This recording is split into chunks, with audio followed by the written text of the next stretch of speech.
Saudara Capres nomor urut 1 Anies Baswedan angkat bicara terkait pernyataan Capres nomor urut 2 Prabowo Subianto yang menyindir soal etika.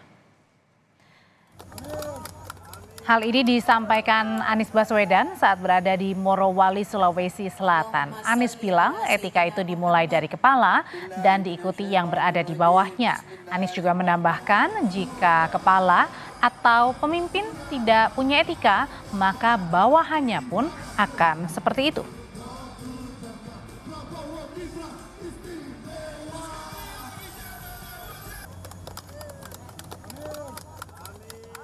Memang etik itu mulainya dari kepala. Kalau kepala tidak mengikuti etika, apalagi yang di bawahnya.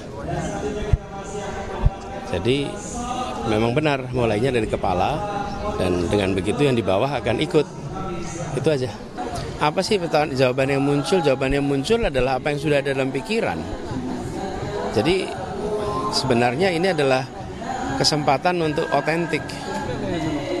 Otentik aja apa adanya. Nggak usah banyak-banyak kosmetik lah.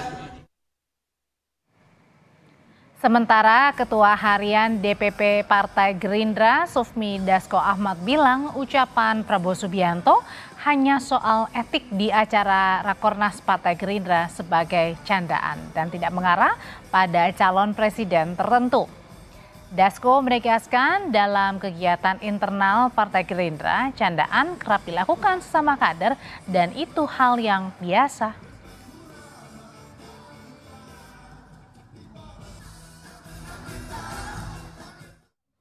Ya kami biasa kalau terbuka bercanda tuh biasa, gitu loh. Oh nggak ada, kita itu biasa bercanda-canda terbuka, tuh nggak ada jaim-jaim kalau di internal itu. Nggak ada dia ngaku nyindir Pak Anies, nggak ada, dia cuma ngomong ya kita nyindir sedikit-sedikit, tapi kan nggak ngomong Pak Anies kan. Ada nggak? Nggak ada. Dan dalam debat capres pertama yang digelar Komisi Pemilihan Umum terjadi perdebatan saudara antara calon presiden Anies Baswedan dan calon presiden Prabowo Subianto. Saat itu Anies mempertanyakan adanya persoalan etika atas pencalonan Gibran Rakabuming Raka karena Ketua MK Anwar Usman diputus melakukan pelanggaran etika berat oleh Majelis Kehormatan MK.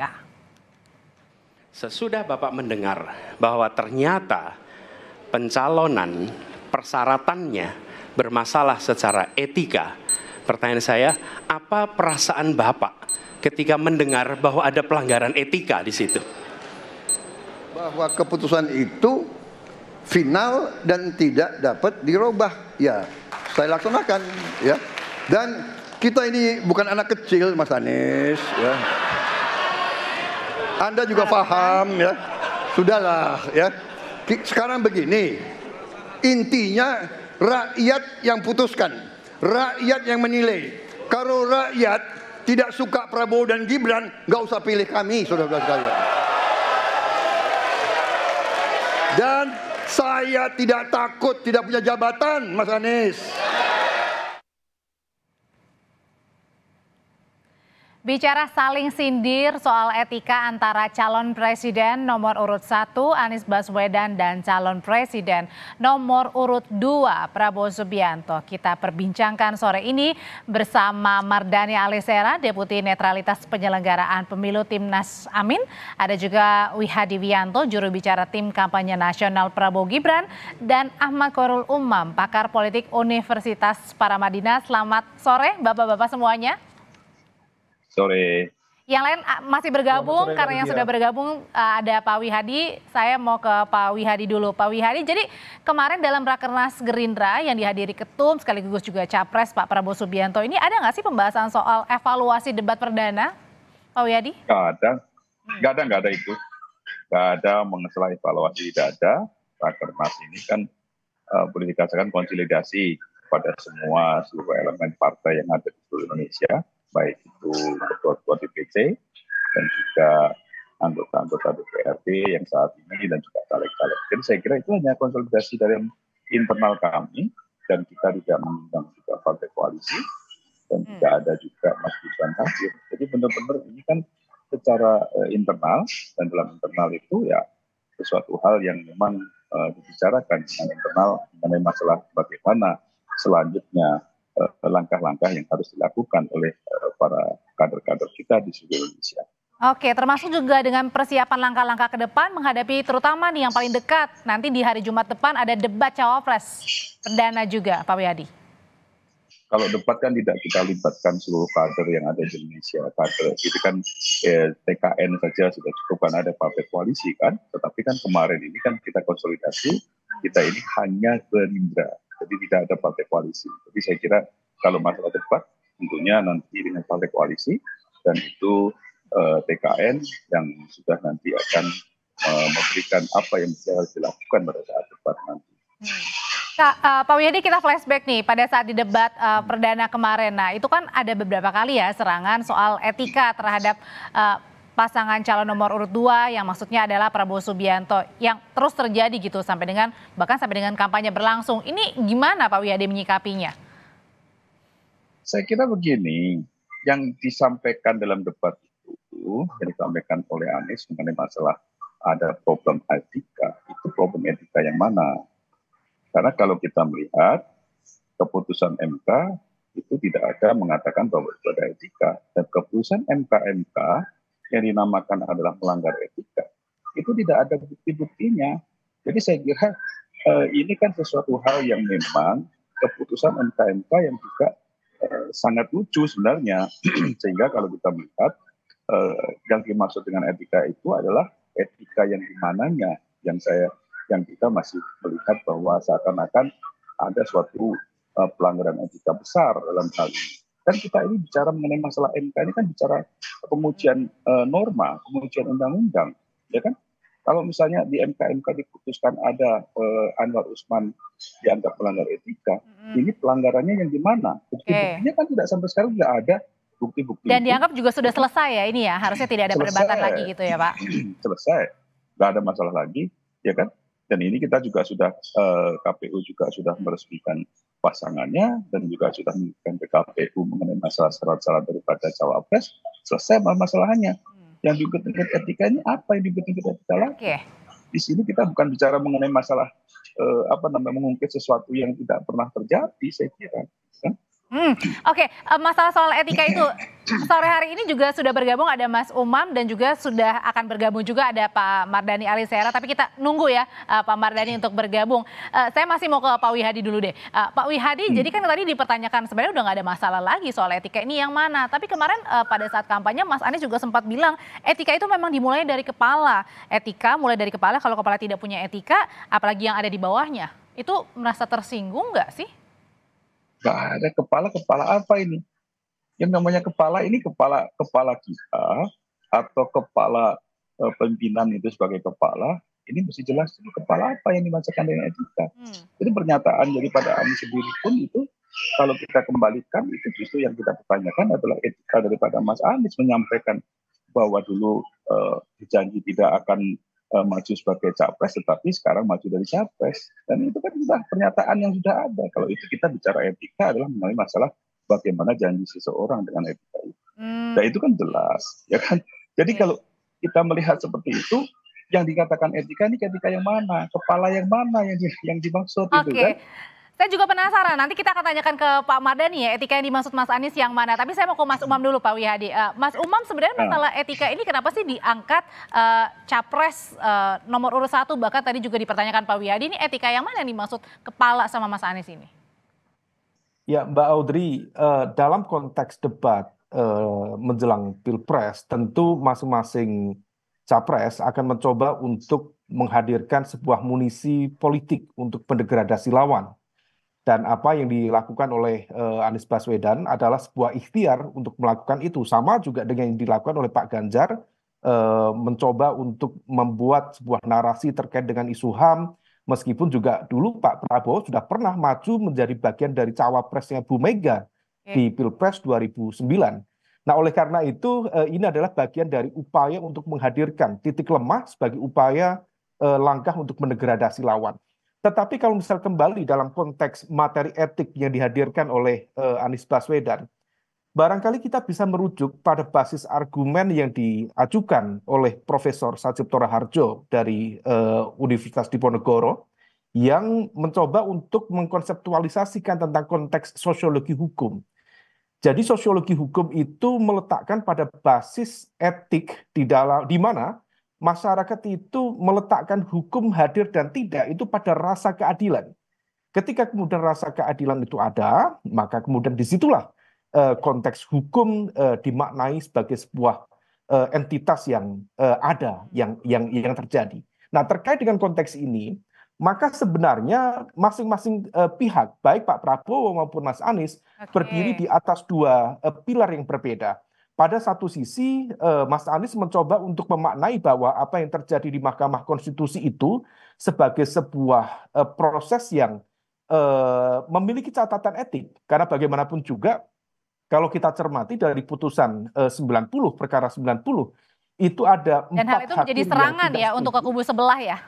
Ya, ada 4 hakim yang tidak setuju, ada 5 hakim yang setuju. Tapi 5 hakim yang setuju itu ada beberapa yang bukan dissenting opinion, tapi concurring opinion, yang dia pasrah kepada arus besar, sehingga kemudian menyetujui itu. Kalau misal kemudian ada indikasi tentang intervensi hukum, maka itulah delik atau celah yang dipersepsikan sebagai etik atau tidak etik di situ. Nah, oleh karena itu, ya.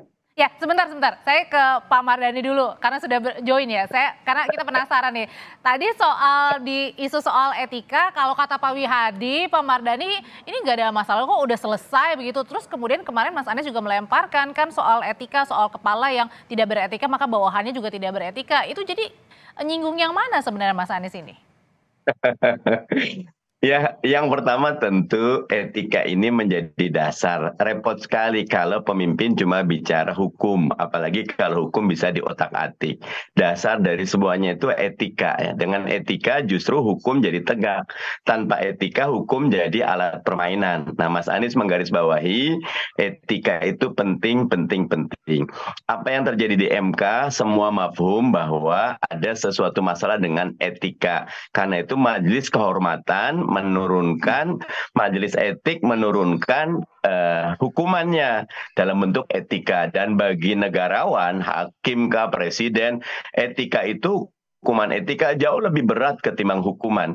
Seorang Barack Obama atau Michelle Obama itu selalu bilang standar kami itu lebih tinggi dibanding masyarakat umum. Masyarakat umum boleh melakukan banyak hal, kami tidak, karena standar moral kami harus lebih tinggi, etika kami harus lebih tinggi. Kenapa? Karena kami kompas moral, kita kompas etika. Ketika pemimpin ada catatan dalam bab etika, di bawahnya bablas. Jadi begitu. Apakah ini juga merupakan strategi nih sindir soal etika ini untuk menggerus suara di Pilpres bagi Pak Prabowo juga Mas Gibran? Pak Mardhani. Sebetulnya lebih utama Mas Anies ingin garis bawahi. Seorang pemimpin itu bicara tentang visi dan bicara tentang etika. Itu yang paling utama. Karena dengan etika itu ada moral yang dibawa di dalamnya. Bukan sekedar bagaimana teknokrasi, bukan sekedar bagaimana birokrasi, tapi etika. Dan etika itu prinsip, nilai, kebenaran, mahal harganya. Dan itu juga menjadi bagian dari strategi pemenangan? Itu yang digarisbawahi Mas Anies. Mas Anies tidak ingin ada yang lain yang tersinggung, tapi yang ingin adalah kita, amin, akan menjadikan etika sebagai guidance utamanya. Begitu. Pak Wihadi itu katanya etika menjadi guidance utamanya. Tadi Pak Wihadi sempat menyinggung ya soal etika Mas Anies yang menjadi gubernur. Ini kita kembali kepada keputusan MK. MK dibuat karena dianggap ada pelanggaran etik pada keputusan MK nomor 90. Tapi tolong dibaca keputusan MK itu. Ada tidak bukti-bukti pelanggaran etis yang tercantum dalam keputusan itu? Semuanya hanya dugaan, dan dugaan adanya intervensi. Nah, kalau sekarang keputusan MK-nya sendiri itu adalah cacat, ya kan? Artinya di sini apakah itu bisa dipakai patokan bahwa ini adalah pelanggaran etik dalam keputusan hukum itu. Itu. Tolong dibaca keputusan MK. Ada nggak bukti yang menunjukkan itu? Tidak ada satu bukti pun. Kita dibaca dulu sebelum kita berkomentar. Nah, kita anggap itu selesai karena itu sudah berjalan. Nah, kemudian kalau kita bicara mengenai masalah etik seorang pemimpin dan etik seorang capres. Mungkin ini berdasarkan dari putusan MK Pak Wihadi. Ya, putusan MK. Dibaca dulu sebelum kita berkomentar. Karena kita putusan MK tidak ada satupun yang menyatakan adanya pelanggaran bukti-buktinya. Yang ada adalah dugaan adanya intervensi. Bahkan di situ juga adanya kebocoran informasi, kebocoran rahasia negara karena hasil daripada PMK itu. Nah, ini kan sudah jelas putusan MK sendiri itu tidak ada sesuatu hal yang menunjukkan bahwa ada pelanggaran karena ada bukti. Tetapi diputuskan gitu kan ya. Jadi kita baca dulu satu keputusan sidang etik itu harus dibaca dulu keputusannya. Tapi kalau misalnya karena keputusannya hanya bersifat politis, bersifat karena hal-hal yang memang desakan, hal-hal yang seperti yang dilakukan MK, ya itu beda lagi. Tetapi kita baca dulu ya. Nah, ini kalau kita ini, kita anggap. Tapi kan sudah diputuskan nih kalau Pak Anwar Usman ini terbukti melakukan pelanggaran berat. Ya, Pak Anwar Usman sekarang juga sudah melakukan upaya hukum dengan memPPT UN kan. Itu dilakukan oleh Pak Usman kan untuk membuktikan bahwa tidak terjadi. Ya, jadi saya kira kita tidak perlu lagi berkomentar mengenai masalah etik dalam MK karena keputusan MK sendiri pun cacat secara hukum kalau kita melihat. Karena saya ini sebagai seorang praktisi hukum dan saya juga di komisi saya paham sekali permasalahan ini. Oke, artinya baca lagi putusannya. Oke. Baca lagi Pak Mardhani ini diminta baca lagi sama Pak Wihadi nih. Gini, yang jelas sebetulnya kemarin itu agak rame. Pak Wihadi sangat paham.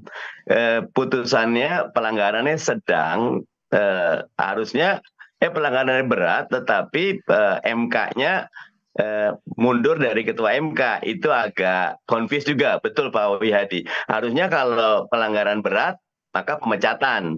Kalau katanya kalau pemecatan nanti itu akan ada sidang lanjutan dan itu Pak Jimli dan kawan-kawan agak khawatir. Jadi saya setuju.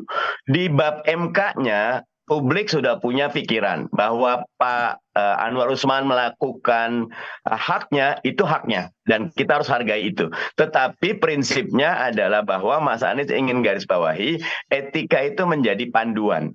Etika itu bagi seorang negarawan jauh lebih berat ketimbang hukum. Kalau hukum kan tadi ada prosedur, ada formil, ada imaterial, ada material. Nah kalau etika, kalau bahasa agamanya itu istabtik kolbaka, kata Nabi. Tanya kepada dirimu. Dosa itu sesuatu yang kalian tidak ingin orang lain ketahui, gitu. Misal, gitu. Nah itu salah satunya. Jadi etik itu jauh lebih dari hukum. Dan garis bawah Mas Anies sebetulnya adalah, ayo kita tegakkan etika. Karena negeri ini, semua Pak Wihadi sangat paham nanti. Itu kalau ada masalah kita buat hukum. Hukumnya terus diakalin. Padahal asasnya akarnya. Akarnya itu etika. Nah karena itu garis bawah etika Mas Anies itu negara akan bebas, akan bersih, akan kuat kalau etika pemimpinnya terjaga. Oke. Nah karena usai jeda nanti kita juga akan tampilkan nih. Sudah ada juga pernyataan dari Capres Prabowo Subianto soal etika ini. Apa pernyataan dari Pak Prabowo? Nanti kita usai jeda akan hadirkan termasuk juga perbincangannya. Jadi tetaplah di Kompas Petang. Dalam perkembangan terbaru, Capres nomor urut 2 Prabowo Subianto angkat bicara terkait pernyataannya saat Rakernas Gerindra. Prabowo bilang ucapannya itu adalah pembicaraan dalam keluarga atau internal partai, tak perlu dibesar-besarkan.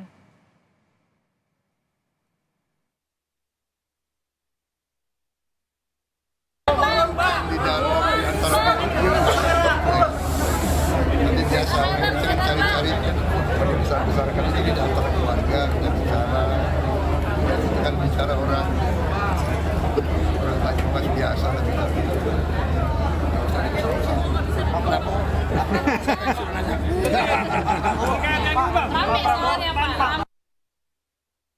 Itu katanya nggak usah dibesar-besarkan Mas Umam. Jadi sebenarnya soal etika ini merupakan strategi untuk bisa nggak sih menggerus suaranya Pak Prabowo masuk ke kantongnya Mas Anies?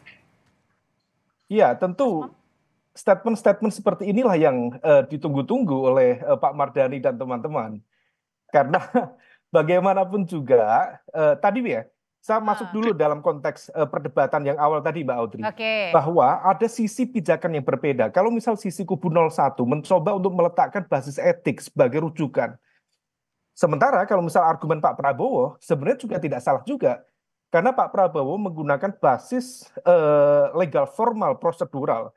Karena memang dalam konteks putusan MK, kalau merujuk pada konstitusi, itu yang memang bersifat final dan binding, final dan mengikat. Nah, oleh karena itu ditambah lagi misalnya kemarin begitu kemudian MK tadi kalau misalnya sudah disampaikan ada putusan lanjutan misalnya, itu di perkara 140 sebenarnya menguatkan putusan di perkara 90. Nah, oleh karena itu secara legal formal prosedural sebenarnya sudah selesai. Tetapi problemnya memang kemudian ini adalah bagian dari munisi. Dan ini adalah ruang kontestasi yang cukup luar biasa. Dan ketika kemudian bisa memicu, salah satunya adalah emosi Pak Prabowo, itu adalah salah satu target utamanya. Maka kemudian statement dasmu etik itu adalah sebuah, dalam konteks komunikasi politik, dalam tradisi Jawa, memang ini memiliki makna yang bipolar. Di satu sisi itu dianggap sebagai sesuatu yang kasar, karena begitu vulgar dan juga cukup menghantam gitu ya. Tetapi dalam konteks kekerabatan, kedekatan, pertemanan itu juga bisa dimaknai sebagai sebuah ekspresi kedekatan. Nah, ini tergantung tafsir mana yang akan digunakan. Tetapi ingat, dalam konteks pertarungan politik, momentum seperti ini adalah yang ditunggu-tunggu. Ini saya yakin akan digoreng habis. Oleh karena itu di dalam basis argumen masing-masing pihak harus disiplin. Capres disiplin, cawapres disiplin, jangan sampai mengeluarkan secuil pun slip of tongue atau bahkan slip of mind. Nah, maka kemarin kalau misal sudah muncul asam sulfat, kemudian sekarang muncul dasmu, ini jangan sampai lagi menciptakan offset-offset yang tidak produktif. Karena itu sama sekali tidak bisa mengkonversi basis kekuatan insentif elektoral. Maka masukan ke depan, Pak Prabowo, bisa Mas Gibran, para pemilih yang misalnya di kubu Pak Prabowo bisa jadi berputar arah ke arah sebaliknya, entah itu Mas Ganjar atau Mas Anies, jika ada kesalahan begitu juga dengan Mas Anies dan juga Mas Ganjar. Kalau tidak dimitigasi dengan baik, dengan statement-statement klarifikasi dari tim lingkaran terdekat Pak Prabowo, hal itu memungkinkan terjadi. Meskipun juga tetap ada segmen-segmen tertentu yang justru menertawakan ini, membuat ini sebagai bahan gojekan, dan barangkali nanti sebentar lagi akan menjadi kalimat yang viral itu, dikit-dikit menggunakan kata dasmu dan lain sebagainya. Tetapi sekali lagi, kalau tidak dimitigasi, ini bisa menggerus basis elektoral Prabowo. Tetapi kalau misal kemudian bisa dimitigasi dengan klarifikasi berbagai statement, saya pikir barangkali bisa dilakukan langkah-langkah percepatan untuk mengurangi titik destruktif dari statement ini. Itu pesannya mitigasinya Pak Wihadi. Ya, kembali saya juga sampaikan tadi di awal bahwa itu kan acara keluarga. Dalam satu keluarga itu, nah ini ada satu yang disampaikan oleh Mas Umam tadi, ini kan kita bicara dengan keluarga, dengan kekerabatan, kedekatan. Artinya kan pembicaraan dengan orang-orang dekat. Nah, kalau dengan orang-orang dekat, itu kan kita mau bicara seenaknya, kadang-kadang kita kan bisa bicara saja, ya kan? Tetapi dalam hal ini tidak ada maksud apapun daripada Pak Prabowo, dan itu tidak usah dibesar-besarkan. Dan tadi omongan dari Pak Prabowo sendiri, Pak Wihadi, itu termasuk salah satu strategi untuk meredam? Ya, saya kira itu ada klarifikasi Pak Prabowo juga. Pak Prabowo itu mengatakan hal demikian dalam satu rapat yang internal, rapat keluarga besar daripada Partai Gerindra, itu tidak menjadi suatu hal yang membuat kita itu tersinggung, karena kita lihat pada saat mengatakan itu semuanya ketawa gitu kan. Artinya ketawa kan keakraban dalam hal ini. Kan tidak ada yang merasa tersinggung dalam hal ini. Karena dalam satu keluarga dikatakan seperti ini adalah keakraban. Dan dari saya kira hal-hal seperti ini juga kalau kita melihat bahwa Pak Prabowo sebagai seorang keluarga besar daripada Partai Gerindra juga, ketua umum juga, artinya di sini kan menyampaikan hal ini kepada kata-kata ini sebagai keluarga. Jadi saya kira kata-kata ini adalah bukan kata-kata yang menuju kepada seseorang yang dia marah, kepalanya siapa atau apa, enggak ada. Itu kan hanya ya, kata-kata itu kan seringkali dalam percakapan yang keakraban kita sehari-hari pun juga sering muncul, ya sering muncul kan, ada bicaraan dasmu, dengkulmu atau apamu, itu kan seringkali. Dan itu kalau di Jawa Timur, Jawa Tengah sesuatu hal yang biasa, saya kira. Jadi kan keakraban kita semuanya. Baik Pak, kalau gitu Pak Mardhani, apakah strategi untuk sindiran ini akan dipakai juga terutama di debat paling dekat nih, Cawapres? Yang pertama saya sih tetap yakin itu acara internal. Kalau acara internal jadi bicaranya memang lebih terbuka.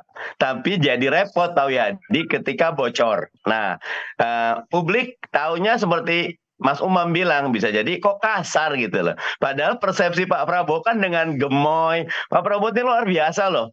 Jogetin aja, senyumin aja. Tapi sekarang kok jadi kayak dasmu jadi bisa merusak citra yang ada gitu.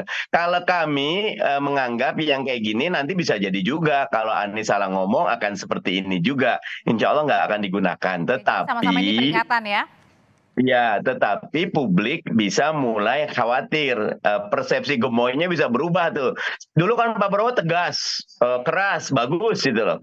Pemimpin yang militer, nah dengan gemoy, jogetin, senyumin, terus ada berita ini, saya setuju sama Mas Umam, bisa ada migrasi tuh. Oke, Mas Umam, nanti bagaimana caranya juga masing-masing capres dan juga cawapres dalam debat supaya masyarakat ini fokusnya sama debatnya, isinya, bukan saling sindirnya? Singkat Mas Umam. Sepertinya yang membuat lebih seru itu saling sindirnya ini.